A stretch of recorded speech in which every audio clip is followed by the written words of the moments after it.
अचो त लतीफ़ साईं खे ईअं पढ़ूं जीअं अॻे कॾहिं न पढ़ियो वियो आहे। महिरबानी करे चैनल सब्सक्राइब करियो।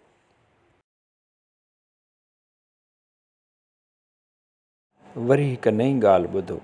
ससुईअ खे सॾु थियो असां ओलाणो, पंधु न पुॼाणो अण कोठी कान घिड़े। कन रिसालनि पंधु न पुॼाणो अण कोठी कान करे लिखियो आहे। ससुईअ जूं जेॾियूं सरतियूं चवनि पियूं, हीउ जेको सिक जो सॾु थियो आहे उहो ससुईअ लाइ आहे, उहो ससुईअ खे थियलु सॾु आहे। उहा ई वञी अहिड़ा अणांगा सफ़र करे, उहा ई वञी जबल झागे। असां लाइ इहो सूरनि भरियो सॾु सुकून वारो आहे, घर में वेहण जहिड़ो आहे। हिकु इंसानी नफ़्सियात अव्हां सां वंडिया।